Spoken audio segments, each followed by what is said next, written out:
Do my little piece first. I want to welcome everyone to our first Shelter Series event of 2021. My name is Clarissa Goodlett, and I'm the Communications Director at Preservation, North Carolina. During this time when sheltering has become a central part of our lives, we wanted to create a space to connect with you to explore the culture, architecture, diversity, and stories of the many buildings and houses that serve as shelters across our state. We'll continue to add Shelter Series events throughout 2021. Please visit our website for upcoming events at preservationnc.org.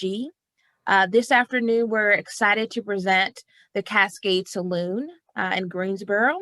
We'll start with a special screening of the short film Cascade Caring for a Place by filmmaker Michael Frierson, and follow with a panel discussion moderated by Benjamin Briggs, who is the executive director of Preservation Greensboro. And we'll have panelists with us, April Larkins and Sarah DosSantos from the Christman Company, and Marsh Prause, who was the chair of the Preservation Greensboro Development Fund, and filmmaker Michael Frierson. So before I turn it over to Michael to introduce the film, I wanted to go over quickly a couple of Zoom FYIs for some of you who may be new to Zoom, or that's probably nobody at this point of the pandemic, but just in case, for some of you all may be new to our shelter series.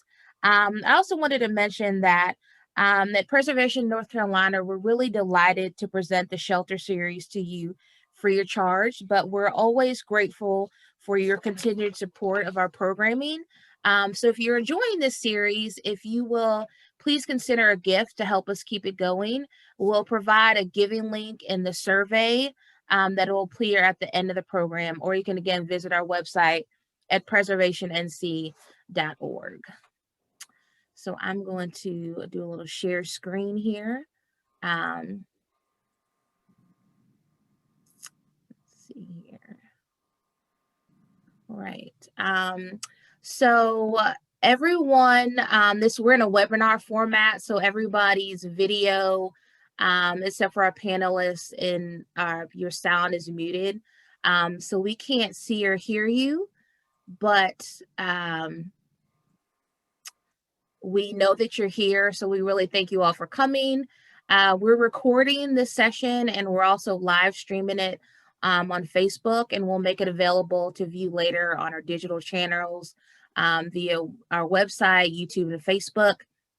If you're having technical issues, if you'll utilize the chat function, and there's a button at the bottom of your screen, and we'll do our best to help you out. And we will be doing a Q&A session at the end of the series. And so you can ask questions throughout the presentation. There's a little Q&A button down at the bottom of your screen as well. You can type in your answer there, and I'll ask those questions at the end. Or you can just wait and either raise your hand or type your question in at the end. We can make you live and you can answer your question during that part of the session. And then if you all will just take a few minutes, it's a very, very short survey that's going to appear, will pop up on your screen as soon as we end this session, and just answer a few questions. That's really helpful for us in terms of planning what we'll do throughout 2021, and to hear what's working well and what's not working so well. And again, if you're interested in contributing to this programming, you can also give there as well.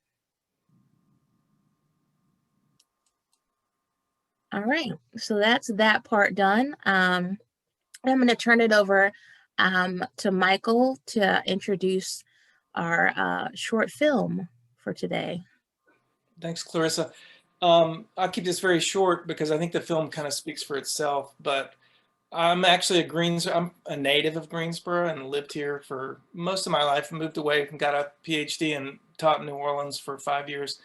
And so I've been back since 1989, which is a long time, and been teaching at UNCG, teaching filmmaking primarily.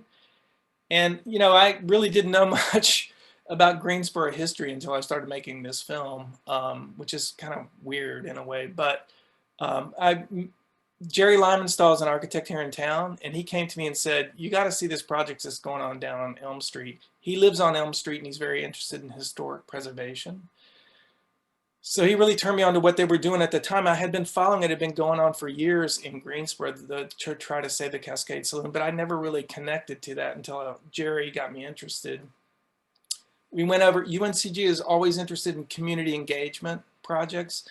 And so I have a class that does client-based work, and we thought this might be a project that would work in the client-based class. So I went and met with the people from Christman, and it turns out once I got to the site, I realized it's pretty dangerous for students to come into that space. So I ended up doing a lot of the work and just got really interested in it. It's when you see a building that's been stripped and torn down just to its structure, you see it in a whole different way. It's like, wow, this thing is still standing here after all these years.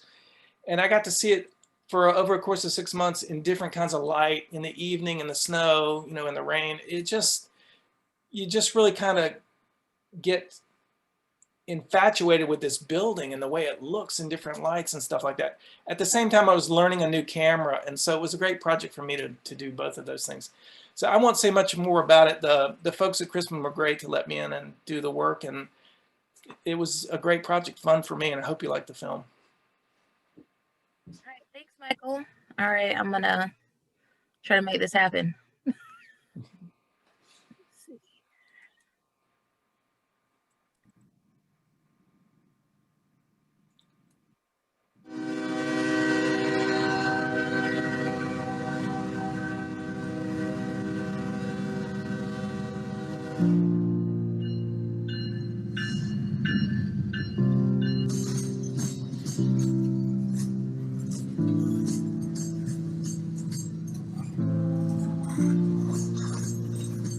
It goes back to the whole issue of care. You know, how we care for our buildings, how we care for our culture, how we care for our neighbors. And that all connects back to the whole notion of place. There's only one Greensboro, North Carolina. You had Christman coming to Greensboro and wanting a place to put its offices and wanting to be in a building like that and having to know how to do it. If that hadn't happened, then really the people who are saying, well, you should just tear it down, you can't say that they were necessarily wrong about that. But what would have been wrong would have not to have made a run at it. Our choices were sort of stark. Choice A was to let the building be destroyed, and it would be replaced with a gravel lot. Nothing could ever be put back on the building to provide tax revenue to the community. The other choice was to see the building restored. It would bring jobs to downtown. It will still be an active and contributing part of our downtown. So you can actually run the numbers and see what this building will contribute just to local property tax revenue by being saved. And when you run that number and you run the tax credits and you consider the overall, both the tangibles and the intangibles, and of course the intangibles are Greensboro getting a big monkey off its back, and it's showing that as a community we can come together and accomplish something that a lot of people said couldn't be accomplished. I like being able to take a building that people said couldn't be fixed and couldn't be saved and proving that it actually can be. And that's exciting.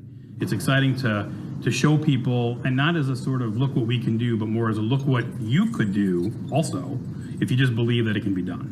And when people work together and when people pull in the same direction, it's really incredible what we can accomplish. I moved to Greensboro 3 years ago, and on day one they toured me through the building and said, this is gonna be our new home office. I looked at them, chuckled, and said, yeah, right, you know, it's not gonna happen. But then as time evolved, they said, okay, that's gonna be your project and we want you to marshal it through. And so once I was assigned the job, I knew it was my challenge. On day one, we brought our structural engineer here, and he literally, we opened it up for him to get his first view. He walked in, looked around, turned around and said, no, can't be done. He turned around and left. So we ended up hiring a different structural engineer that had more experience with masonry structure, and we just started over. The first pass through, you're just kind of overwhelmed with how much material was in there. It was like walking into a hoarder's den. There was material and debris. It was damp, it was wet, it had just snowed. And then just in general, the state of the building itself. So try to go in there and be fearless the first time. Like, I'm not scared, but you're definitely looking around like, that looks like that could fall, and that looks like that could fall, and it snowed. So, you know, you're in there, the wind's blowing, it's creaking, and you're like, okay, do not be scared, do not be scared. But I think the first time that you walk in, it was a shocker. There was debris everywhere. So it was getting walk paths. It was having safe entrances and exits into the building. And then we were basically cleaning the first floor, so we had enough room to start putting up scaffolds. Elevator ladder in first. So the pit ladder is the first thing they installed today. I'm in a meeting with April right now going over what we need for TCO. I am the project superintendent, so I am out there dealing with the day-to-day deconstruction, stability, reconstruction of the project, dealing with the community, our business neighbors, dealing with the railroad, the police. Every day we have morning meetings and we discuss the potential hazards, and for us to get the building done in a timely manner, we have to have a lot of people working around, above, adjacent to multiple trades. So we have to communicate. It's not just, I need to communicate to the superintendent. No, everybody communicates with everybody. If demo's going on, the demo guy's talking to the mason. If the mason's doing work, he's talking with the framers that are rebuilding the structure. It's not just, I need to communicate to the superintendent. No, everybody communicates with everybody so that we're able to continue production and do it in a safe manner. Well, Sarah DosSantos, she is a firecracker. She works very hard. She's very passionate about what she does. She's very meticulous. She made sure that all the workers knew what they were doing, had all the materials they needed, and were putting in the quality work we wanted while being safe. Carpintero lo traigo de que vengo de México, porque toda mi familia trabaja en construcción. Mis tíos, carpintería, concreto, lo que es el fierro, varilla, steel, todo eso. So, yo vengo desde niño, aprendí a trabajar en todo eso. Entonces, cuando yo vine aquí, empecé a trabajar de carpintería, y conforme fueron pasando los meses, pues fui aprendiendo más el sistema de aquí, porque es muy diferente a lo de México. Me gusta trabajar con ella, es una excelente persona, buena amiga. Para mí es buena persona y buena trabajadora. Well, our culture here at Christman, and formerly known as Renton Box, like Prince, formerly known as Prince, you know, we're very team-oriented. Here locally, we have almost 70 employees, and a lot of those employees have been here 30-plus years. Some of the carpenters that are working behind me have been here 20-something years, and that's just cool. That's unheard of in modern business, you know, where people want to change a job every year or two. That's just not the case here. Both companies were very similar. They were very traditional, but at the same time forward-thinking and pushing it to the edge at all times. They are a big company. I don't know that the average person knows about Christman and that they are a worldwide company. So it may take some education, but I don't know that anybody other than them could have done a renovation of this type.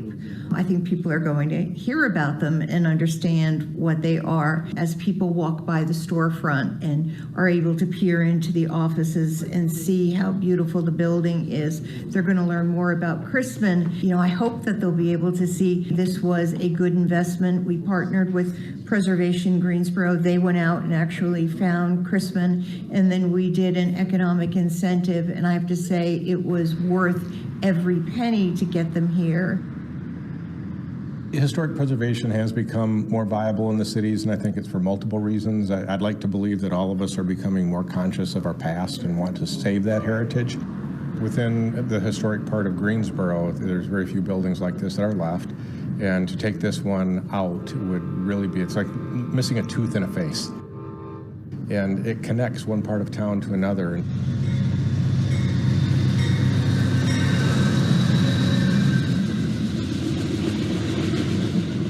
we also see that from a sustainability standpoint, we can't keep tearing buildings down and putting them in landfills. We just run out of materials at some point, and there's no reason to do so.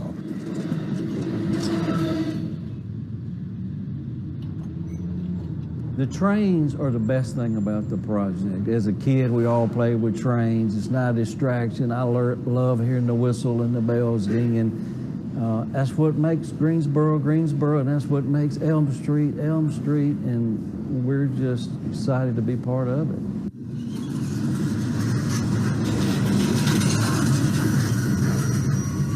The railroad assists us by giving us track protection. They route the trains to the center track, giving us a little bit more space between our scaffold and the rail, just so there's an added safety factor between our work and their work. We need to make sure that we have as much space as possible, because not every day that we're working on the scaffold do we get track protection. And when you're working on that scaffold and that Amtrak's going by,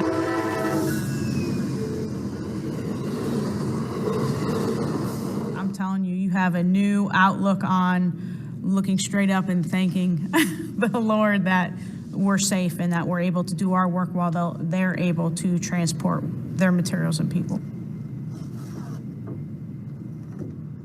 Today, we try to seal buildings up to keep the environment out, water, wind, everything out of it.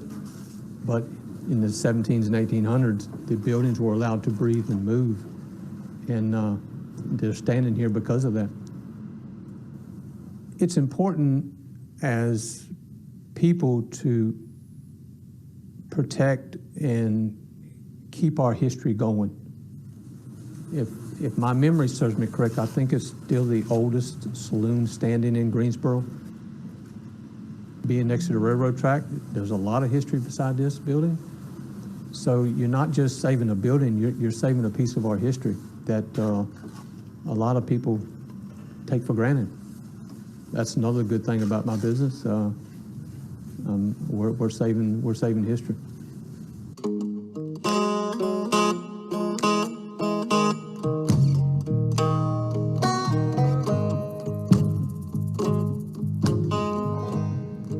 In the turn of the century, Greensboro was a rapidly growing town. Earlier in the century, it had been a sort of a little college town with Greensboro College and a few other institutions. By the 1890s, new industry was appearing in town. So Greensboro was growing rapidly, and that was a result of the railroad tracks and transportation. There was a lot of transportation in Greensboro at the time. So many trains came in and out of Greensboro that it got the name the Gate City. Governor John Motley Moorhead contributed to the rail history of Greensboro through the establishment of the North Carolina Railroad. It's on the same track today that it was when it was made in 1856.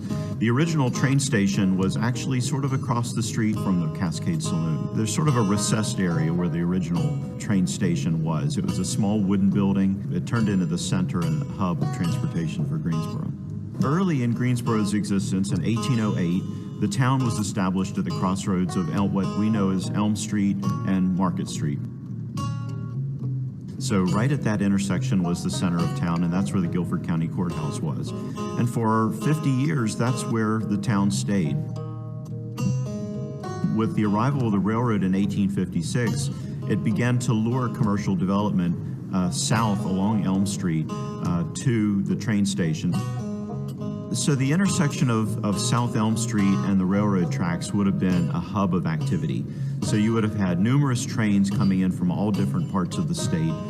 You would have seen horse-drawn carriages lined up along Elm Street. You would have had hotels in that area, so people would have been finding accommodation and checking in and out of their hotel. So this would have been a very busy hub of activity. S.J. McCauley had a saloon that he cleverly wedged between two railroad tracks, and he wanted to build a larger brick building, but he didn't want to lose his alcohol license for his saloon. And so he very cleverly began to build a 3-story brick building around the old wooden saloon.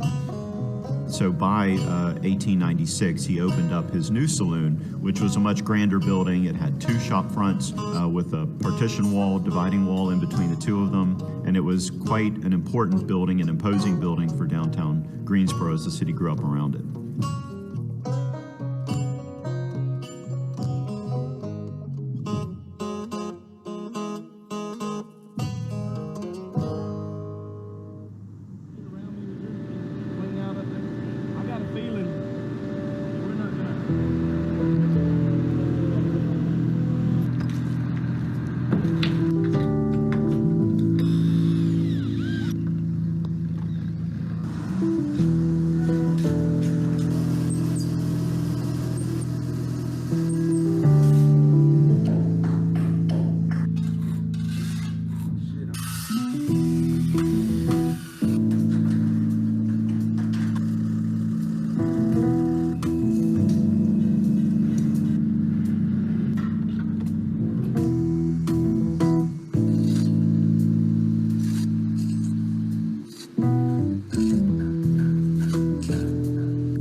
size, volume, cost-wise, this is a small project.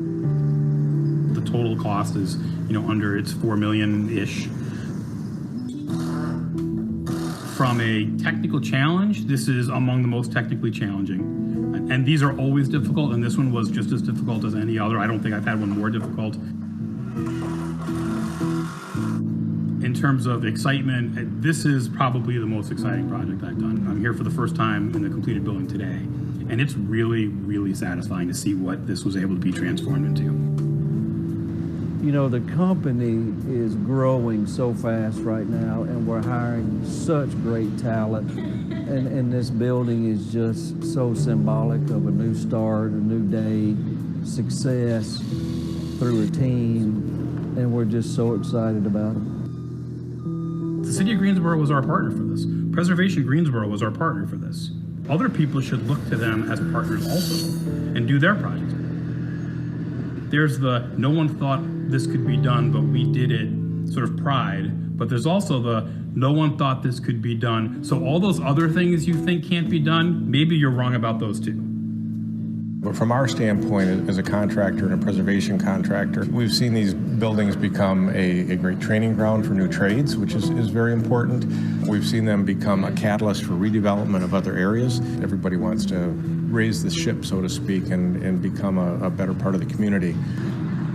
We've seen these projects help spur new construction in a neighborhood because of their investment. And I'm very confident that that's what this building will do with the neighborhood and the community behind here because of its unique situation around the railroad tracks as well as further down the street.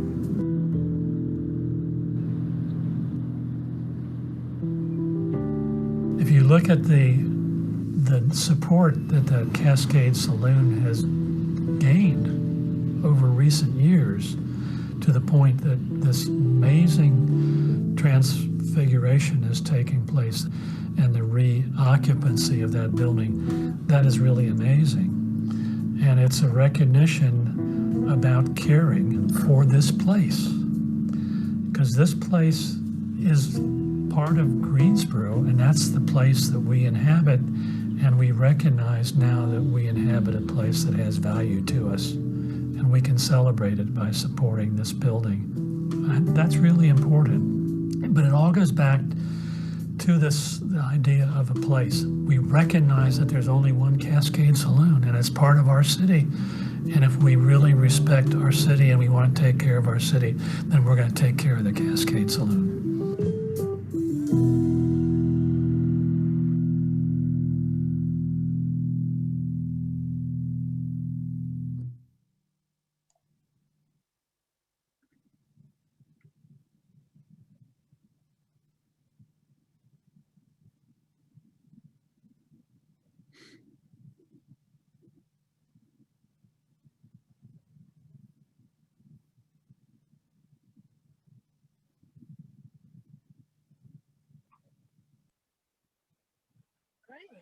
That was awesome. Thanks, Michael. Thank you. So I'm going to now turn it over to Benjamin for our panel discussion about this incredible project. Great. Well, thank you, Clarissa and Michael. That was an awesome film, and you make it really hard to follow with a panel discussion because you were so thorough in all of your approaches. But I'm Benjamin Briggs, Executive Director of Preservation Greensboro, and a proud board member of Preservation North Carolina. If you're not a member yet, please join. You can help us a tremendous amount on a statewide level. And I'd like to start a little bit chronologically. This was a roughly 14-year project for Preservation Greensboro. And among all of our panelists, the one that I began to lean on very early is Marsh Prause. And the role that Marsh played was as president of our revolving fund. Our local revolving fund is called Preservation Greensboro Development Fund. And so he comes from a legal background. And Marsh, hopefully you're there and can unmute yourself. And I'd like to ask you broadly that there are different communities throughout North Carolina, and I'll throw this open to April and Sarah as well if you'd like to answer, but many communities are dealing with that big white elephant in their city or their town that they everybody dreams to preserve, and it's just sometimes hard to get your hands around that. What advice do you all give with your experience on this project for other people who hope to save that special building in their town? Well, thanks for that introduction, Benjamin. I'm as an attorney, it's a little hard to sort of know where to begin answering a question like this, because I don't think it's really a legal answer. But the thing that really strikes me about this is this sort of perception often becomes reality. And the perception was that because it was right next to the railroad, nothing could ever happen. And that was a big part of the problem. And indeed, it was a big part of the problem, but the railroad's position wasn't as ironclad. It's easy just to sort of take that at face value. But once you started looking behind it and actually doing some legal work and some title work, you realize that there actually was a way that this very possibly could happen.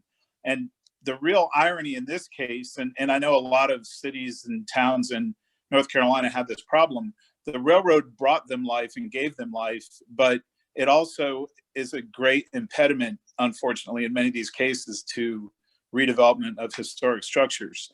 So I guess what I would say is, if you have, to those who have these, I called it an albatross for Greensboro, because it's right there on Hamburger Square where there's so much other progress. And then in the center, the focal piece of it is this dilapidated, boarded up building that looked like it was, could collapse any day. And it had survived, I think it was 3 or 4 demolition orders over about 14 years. The city kept issuing orders to be demolished and never was. But I think you need to, what it really takes sometimes is I'm not sure I'd say question authority, but look behind the conventional wisdom, look behind the roadblocks that is just so easy for people to throw out there about it's too far gone, or the railroad won't ever let it happen. I mean, those both were close to true, but they weren't completely true here, obviously. So that's a sort of I think the best non-legal answer I can give to what really got this going. Well, you did it properly, as I was hoping, and sort of a follow-up question. One thing that we struggled to do, and we're finally able to do that, was to build a team, and Christman became part of that team. And how do you go about building a team like that? What do you have any advice related to team building? Well, in this case, what I think you need to think outside the box about who's going to be on your team. The people who had been in Greensboro so long, so many of them had sort of gotten this almost defeatist, if you ask me, attitude about this. And we attempted to get local developers interested in this project. Ultimately, it took someone who was new to town, who I think hadn't necessarily been bombarded for 15 years with all that negativity from the press and the railroad. So that's what made, obviously their technical competence and all was a huge factor, but Christman coming in and saying, you know what, we can do this. It was that, we joke, it was the Midwestern moxie that I'm just trying to think of the right words, that sort of shocked us out of our usual way of looking at this conundrum. We talked, Marsh and I spoke to one developer in Greensboro, and he said he would run away from that project like a scalded dog. So we love that Yes. phrase, and I remember it quite fondly. That was a developer too who had done other buildings in mediocre shape downtown. Yeah, a friend of preservation, but it was an overwhelming project. April and Sarah, moving further into this, many of the people watching this today are maybe in the midst of a preservation project, or maybe they aspire and hope to one day have their own preservation project. Maybe they'll restore a Main Street storefront, or their own house or farmhouse that's dilapidated. do you have any advice for them and an approach on how to begin thinking about saving a place like this and maybe related to a team? Yeah, to kind of piggyback off something Marsh said too, really, I think, hi everybody, my name's April Larkins. I'm with the Christman Company. I was a senior project manager. I worked with Sarah on the project, but I also am a board member for Preservation North Carolina, as well as Preservation Greensboro, the development fund. Which is why I'm saying this is that, part of this is thinking through who are good partners in this. What are some uses for a building? What can you envision in there, but not just what can you envision in there, but what economically is going to work? Because getting a developer to buy into, or whoever, a homeowner, to buy into some of these preservation projects that are really scary, there has to be some underlying incentive to them sometimes as well. So thinking through people that may be looking for different uses, being able to use the building in a different way. Like we've said before, Cascade's had many, many uses over the years. The last reincarnation being our office building. But looking at, mills and saying, okay, this was a mill for 100 years, but we can really see this working as apartments. And that's really starting on those kind of ground entry ideas for what to use the building for is, I think, one of the important ways that you can go about getting partners. And then the other part that I'll say about that is thinking, just like we just said, finding a partner, thinking outside the box. The same is true when you're working on a project like this. Conventional thinking, conventional design, conventional thought processes don't necessarily work in these type of settings. And you have to be flexible enough to say, hey, this idea that I have, Sarah and I used to joke, people would say, is this your plan B? We're like, no, this is our plan K. We went through A, B, C, D, and we're all the way on K now. Just because the thing that you would think is the very obvious, direct way to do something may not necessarily work in a building like that. And so don't get discouraged by that. And then to add on to that, hi everybody, I'm Sarah. I was the superintendent on the project. And I think when you look at the partnership and the different team players that you have on the project, the cool thing about these projects is people see things differently through different sets of eyes. So for me, I like to build things. So being a part of the project, I like to help find solutions to the issues. I like to be out there working with the historic mason, trying to understand how to tuck point and trying to learn how to do the historic stucco. That was interesting to me. And also setting up some of the scaffolds so that the building stayed in place. That was important as well. But, when we're looking at, answering Benjamin's project, whether if you're looking to do something for a business or for a home, especially, within the last so many months with interest rates going down, there's a lot of people that are especially with COVID going on, a lot of people are going out and buying a lot of homes and buying a lot of historic places and looking for things to do, family, friends, projects, and such and such. So why not go ahead and find a project that people could get, go through together. There's plenty of resources where you can find information and learn about resources. Is it just looking at you, April? It's not coming to me. It's just it's okay. As long as people could hear me, that's fine. Can everybody hear me? No, it was something outside. It was really loud outside. We could hear you. Okay. There really is a ton of information you could find out on the internet, looking up, historic tuck pointing, looking up the era of construction that you're working in. If you're working on brick buildings, stone buildings, And I mean, and there's tons of resources around. I mean, I'm working right now with some people working on some cabin projects, and just through contacts, I've spoke with a friend in DC that looped me to a friend in Morganton that looped me back to somebody at Hagenstone, and we've connected a person to a person to a person, and we've connected the right people together to get that project working. Now, I might not be tied to doing that project, but we got the right people together working to fix what needs to be fixed over there. And that's what matters, to get that working. So there is people out there to get the right people together to get projects working and to get historic preservation restored wherever it needs to be. So just know that there's plenty of resources out there. You know, April I, Preservation Greensboro, Preservation North Carolina, there's tons of visionaries out there. And we hear you talking about resources, and of course resources primarily are these team members and people, human resources that have the talent and the skill and connections. I hear you talking about how people connect from Washington to Morganton back to Greensboro.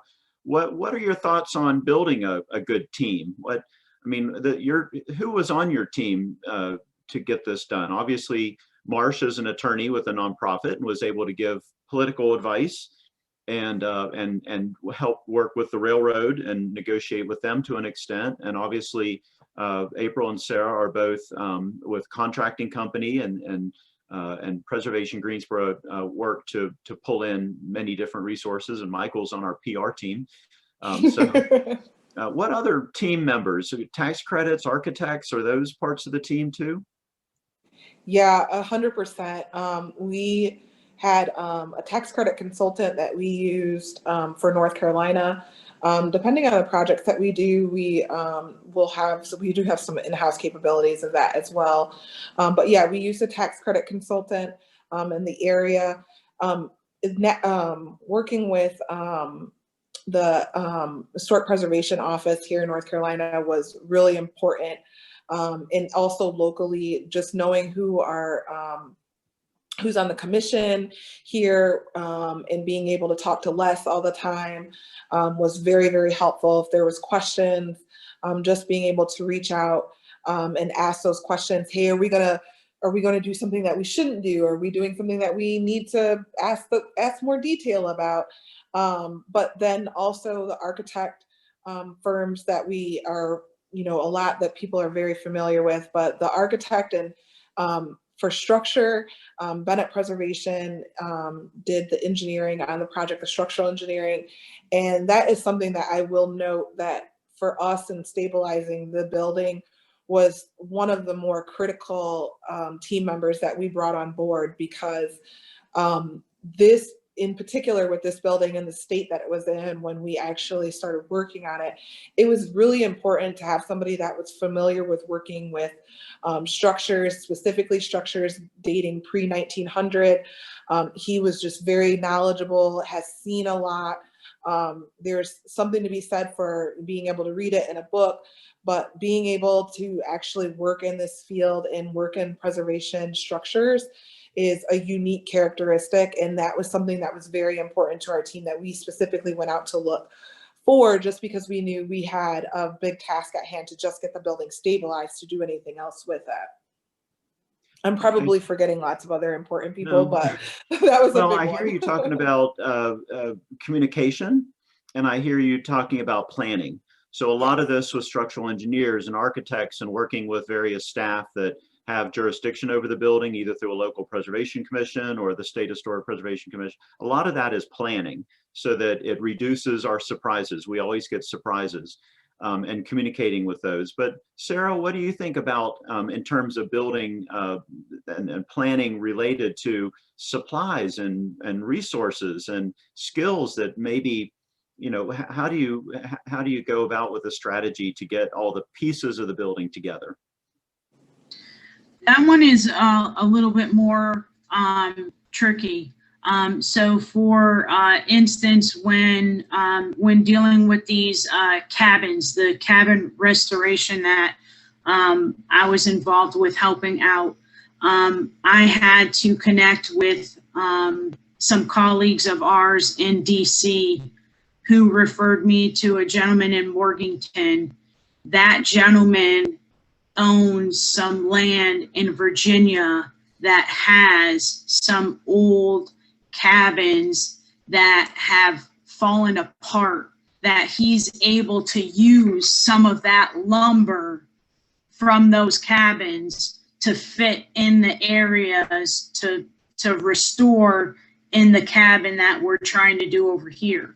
So, but he has some friends throughout the United States that also own land of cabins that they kind of barter and trade lumber from old cabins instead of just going to a mill and cutting new lumber. You know what I'm saying? So they're using lumber, aged lumber.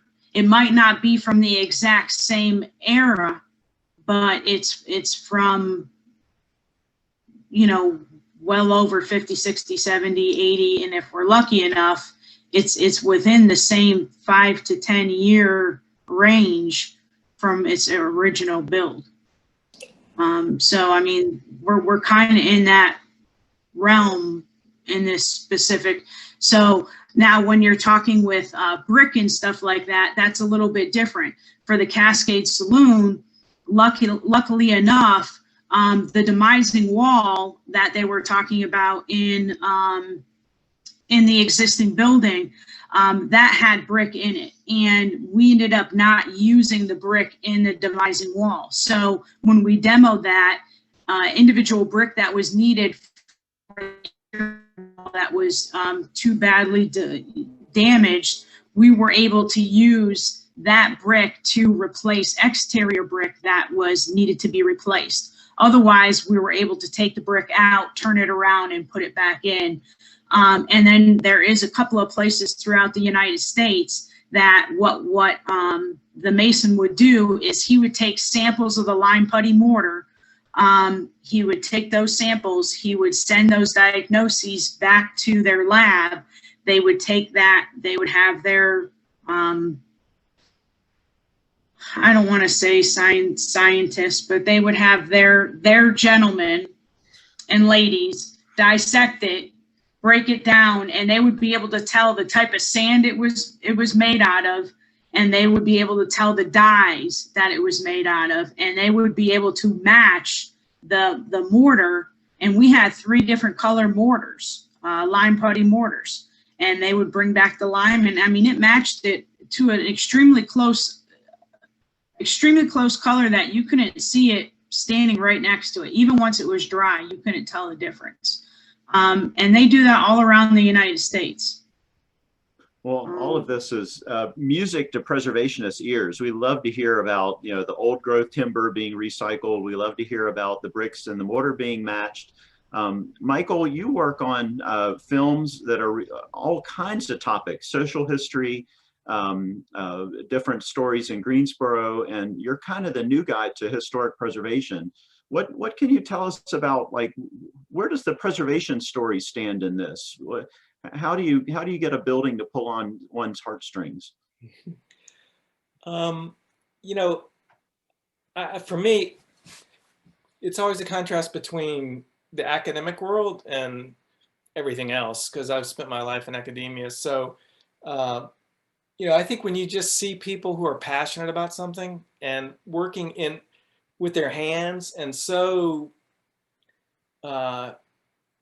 attuned to the engineering part of it, it's just really fascinating to me. I mean, just to see people who are experts at things like lime putty mortar and just the physics of the building. I think that's what carries the story, you know, just seeing the expertise and the drive. I mean, Sarah and April and that every crew I would see there, I mean, they were really working their heads off trying to get this building done. And I think there's a kind of energy there that just carries the story for me. I mean, it was just fascinating for me to be able to be there and see it happen. Yeah. For those of you that don't know, April and Sarah will just go ahead and say they are magicians. They do have magic wands that they are able to twirl around and make things happen. Marsh, I wanted to circle back with you about any takeaways that you learned from this project. What are, we talked about some strategies before, but what did you learn from this? What are your takeaways that maybe could be helpful for others that you experienced here?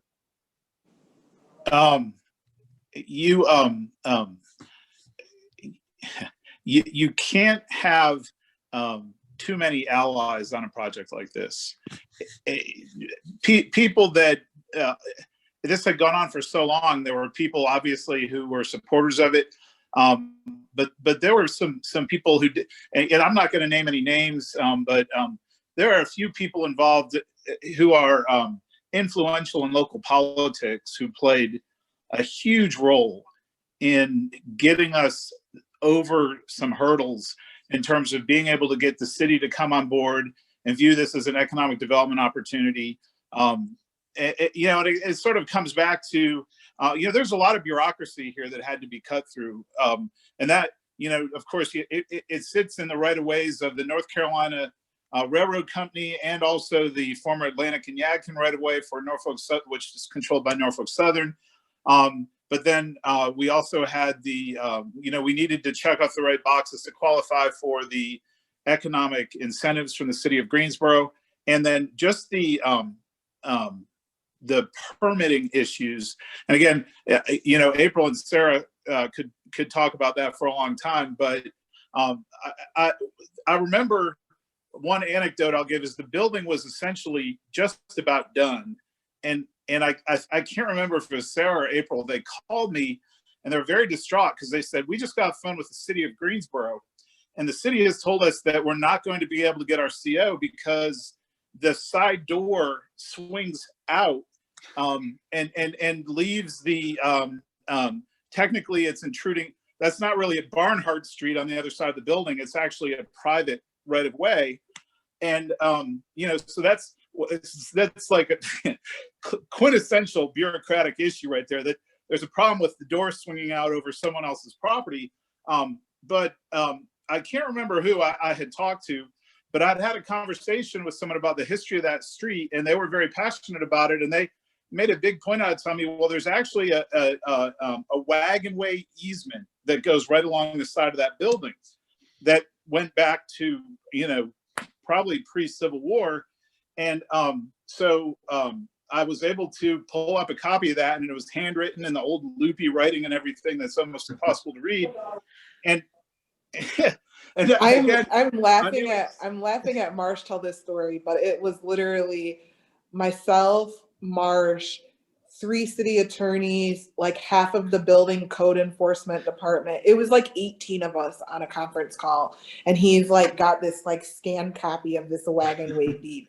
I mean, it's like quintessential preservation legal. I mean, he hit him with the legal mumbo jumbo. It was very epic because it was like we were not going to get a permit. And so I'm laughing because Marsh is telling a really good story that had he not stepped in, I mean, I don't know how I would have combated that. Right. You'd like to think that there would have been another way around it. And eventually maybe the city would have figured out it was being counterproductive. But and then there was another situation where I'll never forget, this was sort of what we hit with the railroad. And again, I won't name names, but just as the project was starting, one of April's colleagues and I were sitting in a meeting with someone from the North Carolina State Railroad Company. And he basically said, you don't own that building. It's in our right of way. And your people who are in that building right now, they're trespassing. and so that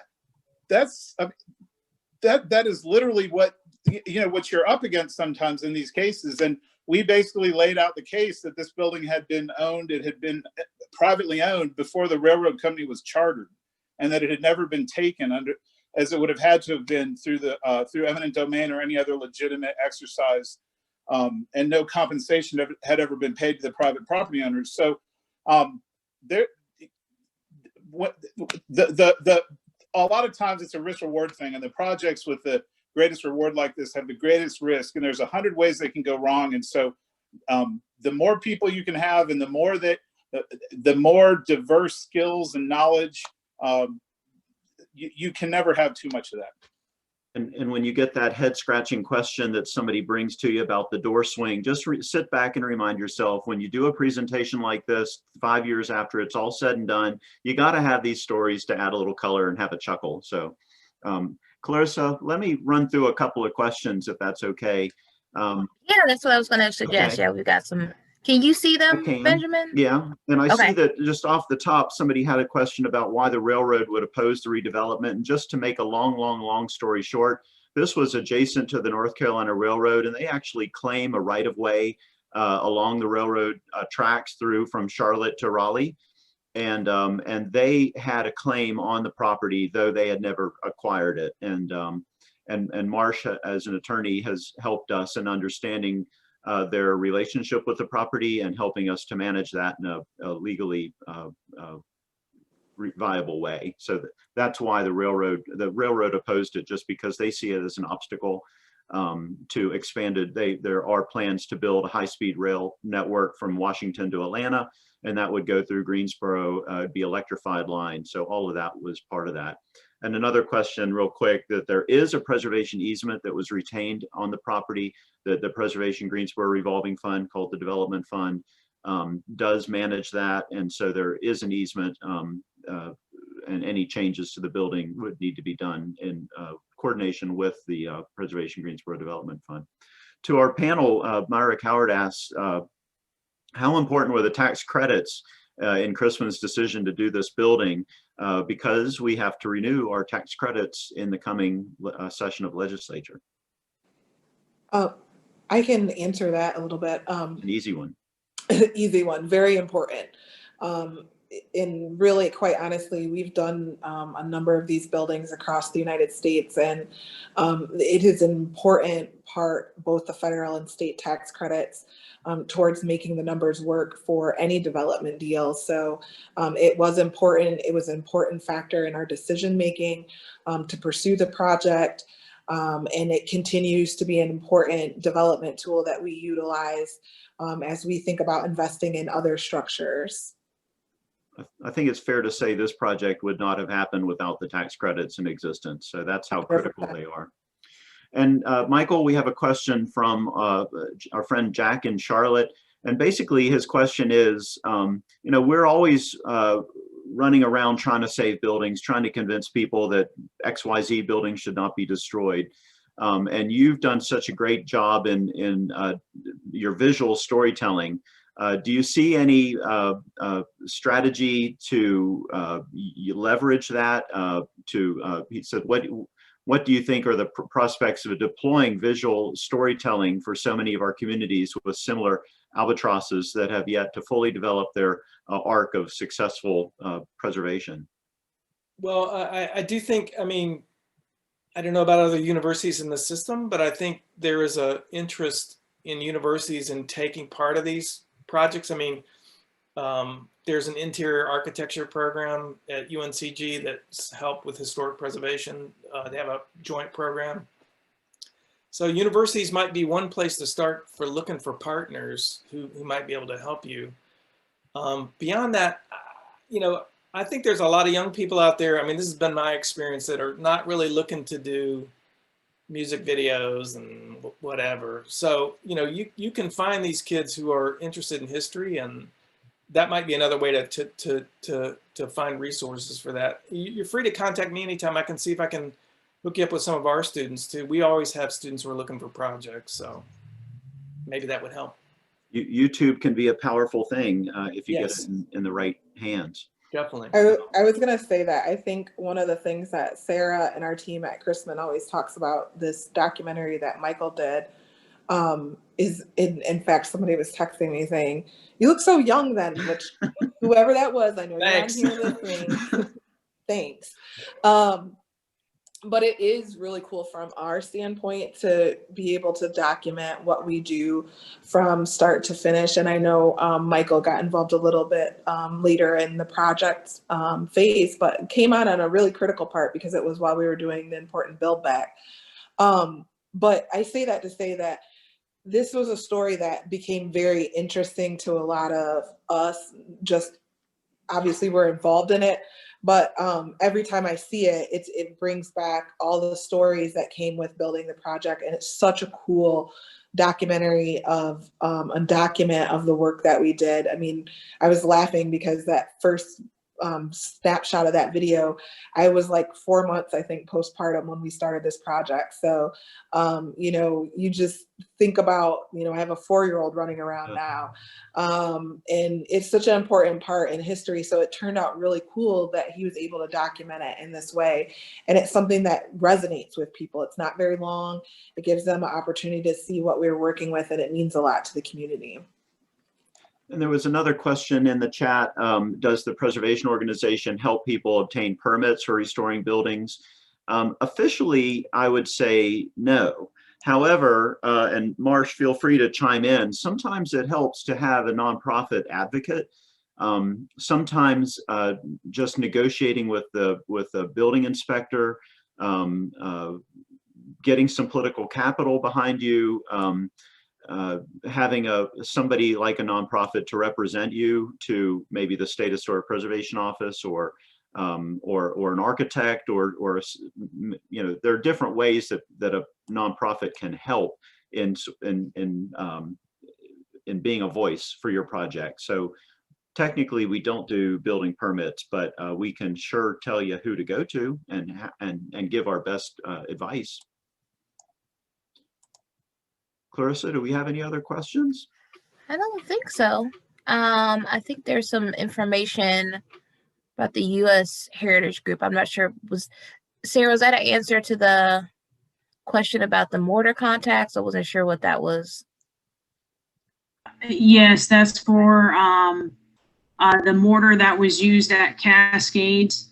And I was trying to find the information for another mortar supplier that is a little bit more local. Sorry if some of my typing seems a little messed up, my bad. There's another company that's in Virginia I'm trying to get some information from. I'm waiting for another contact to text me back, and I'm also looking it up on the internet while we're talking as well. So all of our participants are building their network with you. Yeah, so we'll save the chat, Sarah. If there were folks who wanted that information, we can make sure to get it to them. But I think we got all the questions. Benjamin, you guys have any other and there's questions or comments? There's the train you're hearing. Look. Perfect timing. Look, perfect timing. Look at that. I was going to comment too. You know, one of the other ways, Jack, I know you're on here listening. One of the other ways, Jack, that we've been able to utilize the documentary too has been to, you know, pitch to other developers, other builders, potential clients that, you know, this is what we can do, but it's more than just the pictures of the before and after.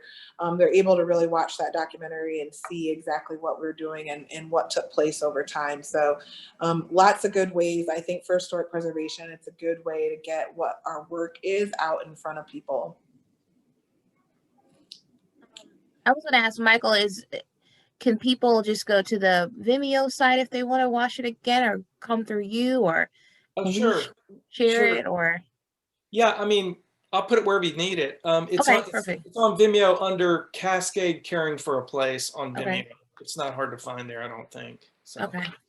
Yeah, we can share that link with our folks if you're okay with that. Okay.